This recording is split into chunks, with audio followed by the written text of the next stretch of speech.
আমি ডিজিপিকে 72 ঘন্টা টাইম দিয়েছি। ফুল আস্থা আছে ওনার উপরে, আমার ফুল আস্থা আছে, বিশ্বাস করছি বিচার হবে। আমাদের কোনো লোকের যদি কোনো টাইমের মধ্যে কোনো শিথিলতা থাকে 1%, সেক্ষেত্রেও খুব স্ট্রং অ্যাকশন নেওয়া হবে। মবলিন ঠিক করে যাকে পিটিয়ে মারা হয়েছে ইন্দ্রজিৎ মন্ডল, উনিও ইনোসেন্ট। তার পরিবারের সঙ্গে আমি মিট করেছি, তিনিও জাস্টিস পান। ও বলছে বাঁচাও বাঁচাও বলেছে, আমি তো বুঝতে পারিনি। বাড়িতে টিভি দেখছিলাম, আমি ছুটে গেছি। ছেলেটা চলে গেল, আমি ওনার কাছে ওই ফাঁসির অর্ডার চাইছি।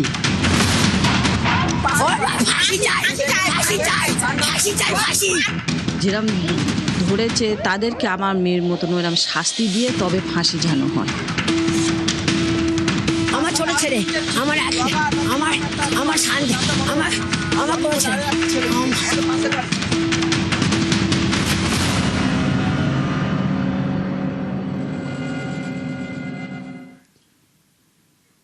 নমস্কার, খবর দিনভর নিয়ে আপনাদের সাথে আমি প্রিয়াঙ্কা। বারুইপুরের দিকে নজর রাখবো। বারুইপুরে গণপিটুনির অভিযোগে আটক করা হয়েছে 3 জনকে। গণধর্ষণ খুনের অভিযোগে রবিবার তুলকালাম পরিস্থিতি হয় আমরা জানি। অভিযুক্ত সন্দেহে গণপিটুনিতে মৃত্যু হয় ইন্দ্রজিৎ মণ্ডল। বারুইপুরে গণপিটুনি মৃত্যুতে খুনের মামলা রুজু করা হয়েছে। গতকাল মুখ্যমন্ত্রীর সঙ্গে দেখা করে ইন্দ্রজিতের পরিবার। মুখ্যমন্ত্রীর হুঁশিয়ারির পরই অ্যাকশন। অমিত প্রতিনিধি আমাদের সঙ্গে রয়েছেন। অমিত, যাদের আটক করা হয়েছে তাদের পরিচয় কি? এখনো পর্যন্ত পুলিশ সূত্রে যেটা জানা যাচ্ছে যে গতকাল রাতে বিভিন্ন জায়গাতে তল্লাশি অভিযান চালানো হয়, কারণ গতকাল মুখ্যমন্ত্রী দাবি করেছেন যে লিঞ্চিং বা যে গণপিটুনি যে ঘটনা ঘটে সেই ঘটনায় প্রায় 200 জন এই 200 জনকে এই ঘটনার সঙ্গে যুক্ত ছিল এবং বিভিন্ন সূত্র থেকে 200 জনের মধ্যে থেকে তার যেটা পুলিশ সূত্রে দাবি করা হচ্ছে 15 থেকে 20 জন ইতিমধ্যে আইডেন্টিফাই করা হয়েছে এবং এই যে গণপিটুনি ঘটনা, সেই ঘটনায় যারা যুক্ত বা যারা জড়িত তারা সকলে যে বারুইপুর থানা এলাকার লোক এমনটা নয়। পুলিশ সূত্রে দাবি করা হচ্ছে বারুইপুর থানা এলাকার পাশেও পার্শ্ববর্তী অন্য থানা এলাকাগুলো রয়েছে, তাদের সেখানকার লোকও সেখানে ছিলেন সেদিন এবং তাদের মধ্যে থেকে কাল রাতভর বিভিন্ন জায়গায় তল্লাশি অভিযান চালানো হয়। এখনো পর্যন্ত পুলিশ সূত্রে জানা যায় 3 জনকে আটক করা হয়েছে, তাদের জিজ্ঞাসাবাদ করা হচ্ছে এবং যে যাদেরকে আইডেন্টিফাই করা হয়েছে তাদের খোঁজে কিন্তু রাতভর বিভিন্ন জায়গায় তল্লাশি অভিযান চালানো হয়েছে, আমাদের কিন্তু পুলিশ সূত্রে জানা যাচ্ছে। একেবারেই মুখ্যমন্ত্রীর হুঁশিয়ারির পরই অ্যাকশন। বারুইপুর অশান্তিতে দেশদ্রোহীদের হাত, অশান্তি ও গণপিটুনিতে রাজনৈতিক উস্কানি। যারা উস্কেছেন তারা পলিটিক্যাল লোক। গতকাল বারুইপুরে গিয়ে সরব মুখ্যমন্ত্রী শুভেন্দু অধিকারী।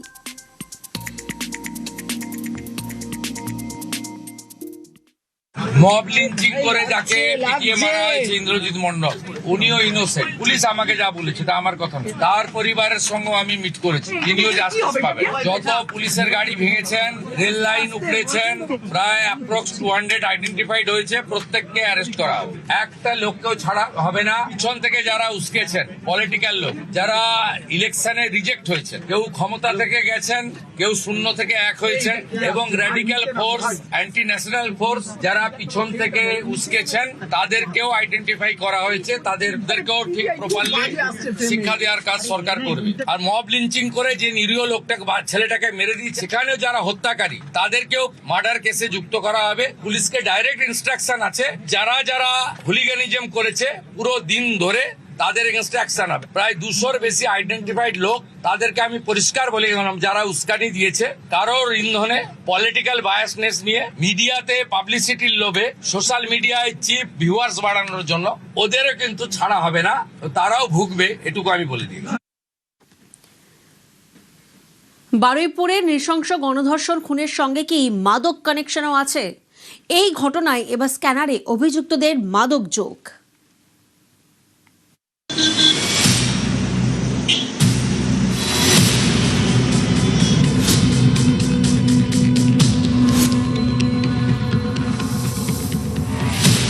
বারুইপুরে গণধর্ষণ ও খুনের ঘটনায় রোজই একের পর এক চাঞ্চল্যকর অভিযোগ সামনে আসছে।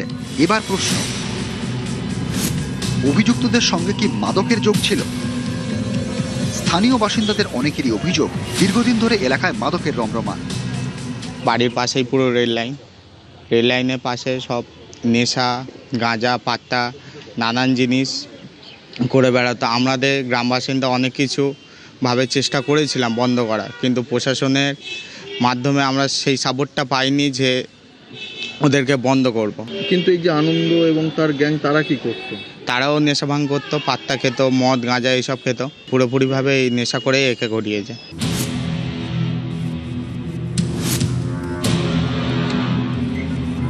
দক্ষিণ 24 পরগনার বারুইপুরের সূর্যপুর বাজার। এই সূর্যপুর বাজারের পাশেই রেল লাইন। এই রেল লাইনের একদিকে ঘন জঙ্গল, অন্যদিকে নির্জন রাস্তা। সন্ধে নামলেই বদলে যেত সূর্যপুর রেল লাইনের আশপাশের ছবি। স্থানীয়দের অভিযোগ, প্রশাসনের নজরদারির অভাবে এই নির্জন এলাকা মাদক কারবারিদের স্বর্গরাজ্যে পরিণত হয়েছিল। যে পুকুর থেকে নাবালিকার দেহ উদ্ধার হয়, অভিযোগ তার অদূরে থাকা ঝুপড়িতেও চলত নানা দুষ্কর্ম। আমাদের এই সূর্যপুর এরিয়া থেকে আলিপুর এরিয়া বেশ করে এরা এই গাঁজা, পাত্তা, চরস এগুলোর সঙ্গে জড়িত, অসামাজিক কাজের সঙ্গে জড়িত। আমরা এই সব অসামাজিক কাজ আমাদের চোখের আগেও কম বেশি আসতো। এটাকে বন্ধ করার অনেক চেষ্টা করেছি, কিন্তু সেইভাবে সুরাহা হয়নি। আমরা চাইছি এই যে অসামাজিক কাজকলাপগুলো এখানে চলছে, প্রশাসনের দিক দিয়ে একটা স্টেপ নেওয়া হোক। এমনকি পুলিশ মন্ত্রীর কাছেও আমাদের আবেদন যেন এই অসামাজিক কার্যকলাপ যেন সূর্যপুর এরিয়ার মধ্যে না থাকে, সেরকম একটা পরিকাঠামো তৈরি করে। মঙ্গলবারই সূর্যপুর বাজার সংলগ্ন এই রেল লাইন এলাকা ঘুরে দেখেন ডিজি সিদ্ধিনাথ গুপ্তা। যে পুকুর থেকে নাবালিকার দেহ উদ্ধার হয়েছিল সেখানেও যান রাজ্য পুলিশের প্রধান।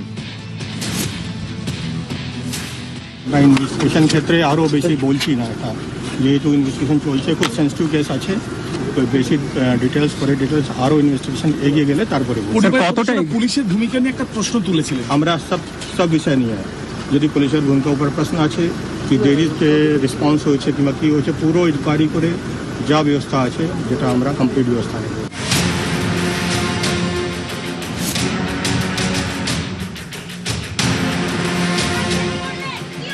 স্থানীয় বাসিন্দাদের অনেকের দাবি, গণধর্ষণ খুনের সময় মাদক নিয়েছিলেন অপরাধীরা, সেই কারণেই এতটা নৃশংসভাবে অত্যাচার করা হয় ওই নাবালিকার ওপর।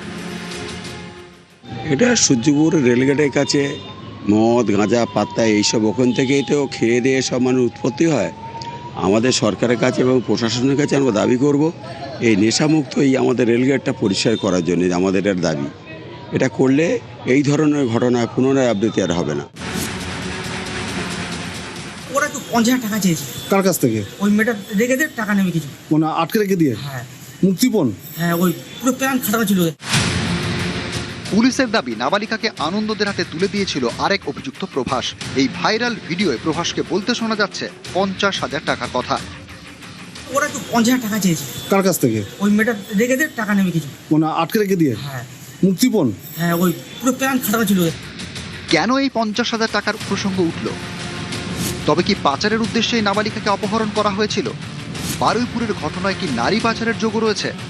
নতুন সরকারের কাছে আবেদন করব, আমাদের সিএমের কাছেও আবেদন করব যে এই জায়গাটা থেকে এইটাকে মুক্ত করার জন্য আবেদন। এই ছোট ছোট শিশু বাচ্চাদের এইভাবে আর হতে হবে না।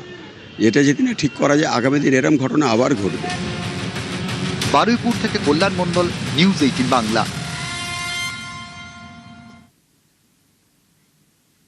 নারী নির্যাতনে রাজ্য সরকারের জিরো টলারেন্স। নারী নির্যাতন সংক্রান্ত অভিযোগ এলেই দ্রুত পদক্ষেপ, দ্রুত এফআইআর। অভিযোগ নিতে টালবাহানা হলে পুলিশের বিরুদ্ধেও কড়া পদক্ষেপ। বারুইপুরে গণধর্ষণ খুনের পর পুলিশকে কড়া বার্তা নবান্নর। জেলায় জেলায় যাচ্ছে নির্দেশিকা। এখান থেকে আমি ভার্চুয়ালি গোটা রাজ্যের সমস্ত থানার সঙ্গে যুক্ত হয়েছি।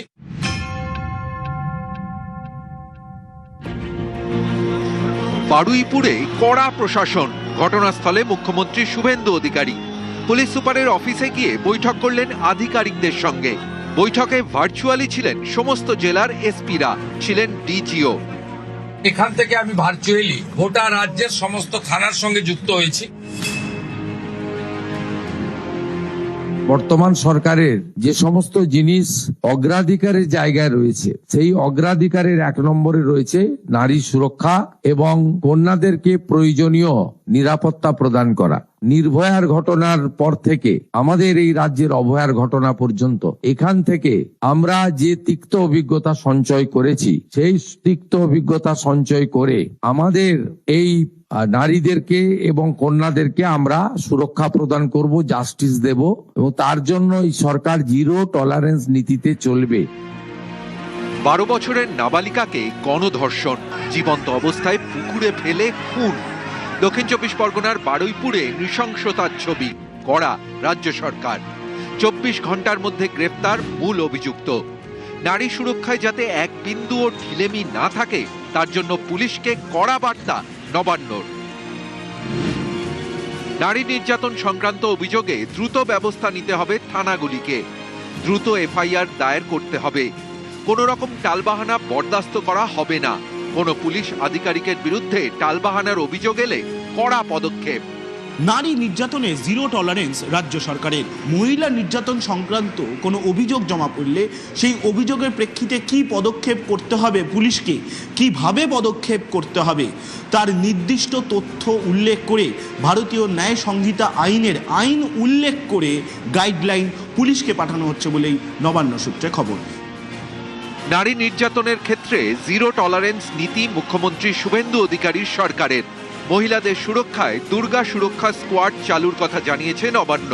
প্রতিটি থানায় মহিলা হেল্প ডেস্ক চালুর কথাও ঘোষণা করা হয়েছে।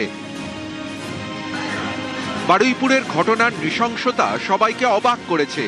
শনিবার বিকেল থেকে নিখোঁজ, রবিবার সকালে পুকুর থেকে মেলে নাবালিকার দেহ। ময়নাতদন্তের রিপোর্টে উঠে এসেছে বর্বরতার কথা। রিপোর্টে উল্লেখ করা হয়েছে নাবালিকাকে নৃশংসভাবে গণধর্ষণ করা হয়েছে। গোপনাঙ্গে একাধিক আঘাতের চিহ্ন রয়েছে। মাথায় ভারী কিছু দিয়ে বারবার আঘাত করা হয়েছে। এরপর জীবন্ত অবস্থায় ফেলে দেওয়া হয় পুকুরে। জলে ডুবেই মৃত্যু হয় নাবালিকার। নাবালিকার পাকস্থলীতে জল পাওয়া গিয়েছে। বারুইপুরের নৃশংস ঘটনা, কড়া প্রশাসন, দ্রুত অ্যাকশন। মঙ্গলবার বারুইপুরে খোদ মুখ্যমন্ত্রী।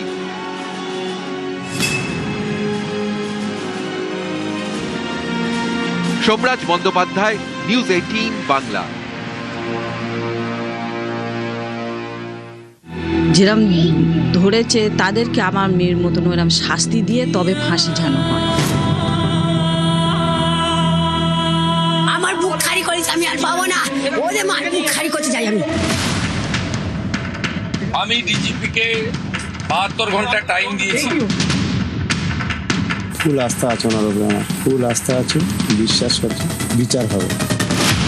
আমাদের কোন লোকের যদি কোনো টাইমের মধ্যে কোনো শিথিলতা থাকে 1%, সেক্ষেত্রেও স্ট্রং অ্যাকশন নেওয়া হবে। মবলিন ঠিক করে যাকে পিটিয়ে মারা হয়েছে ইন্দ্রজিৎ মন্ডল, উনিও ইনোসেন্ট। তার পরিবারের সঙ্গে আমি মিট করেছি, তিনিও জাস্টিস পাবেন। ও বলছে বাঁচাও বাঁচাও বলেছে, আমি তো বুঝতে পারিনি। বাড়িতে টিভি দেখছিলাম, আমি ছুটে গেছি। ছেলেটা চলে গেল, আমি ওনার কাছে ওই ফাঁসির অর্ডার চাইছি।